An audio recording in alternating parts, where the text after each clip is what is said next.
Hi, Henk Akkermans here, Supply Network Dynamics Chapter 12, Part 2, the theory. First bit of the theory, the buyer-supplier relationships. Now, we already had discussed in Chapter 10 the relationship between the dynamics and the statics of relationship dynamics. So we are talking about reinforcing feedback loops here, which tend to derail. And on the one hand, there is the dynamics of how that works, and on the other hand, the quality of initial fit is also important, and the two are interrelated.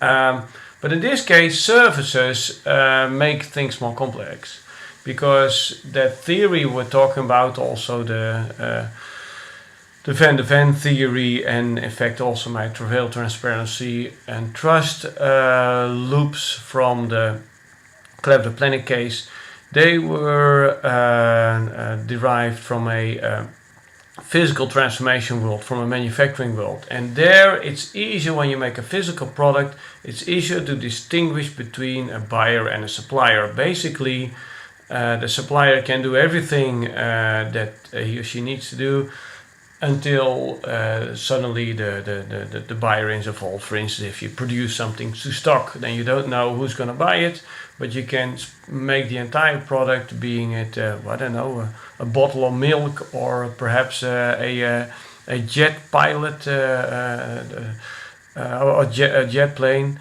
and then the customer can still buy it. But that's impossible in services. In services, you're always co-producing. That's the big word for the 21st century, co-producing of services. So when you're in services, you always have to give something as a customer to the supplier, for the supplier to do his job. Either it's information, if I want to book a trip somewhere, or if I want to eat something in a restaurant, I have to give information, specify things that I like and I don't like, and it's an iterative process. It's not that I place an order, I have to.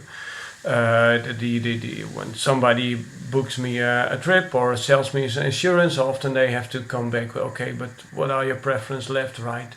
You are involved in the specification process.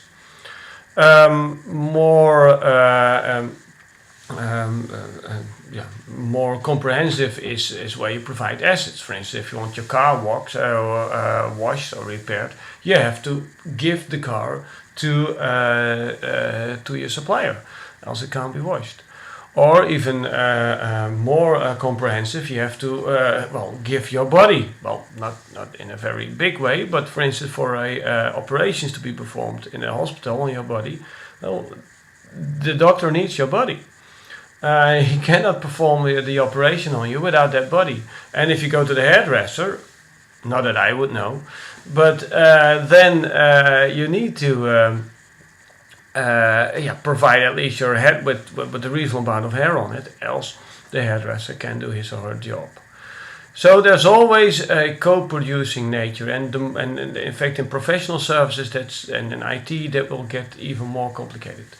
And so it becomes very problematic to have a very straightforward outcome-based contractual relationship between buyer and supplier, and I'll get back to that outcome-based further on, because that's important. One special case of services of a buyer-supplier relationship is the outsourcing relationship, where a company has a certain process it performs. It can be feeding its employees, can be managing the IT, or it can be maintaining the building or whatever, a simple production process even. And then a third party is made responsible for all that. Especially in IT, firms are reluctant to give away all their assets, because often they are very high risk or very specific to that firm. So what you then do is you sell the assets, but you bind the assets to you with some kind of a contract. Assets can be, by the way, then also machines, programs, but also people, employees with very specific skills. Sometimes people call it quasi-outsourcing. But contract, you said contracts there. And we'll see in a minute what that means.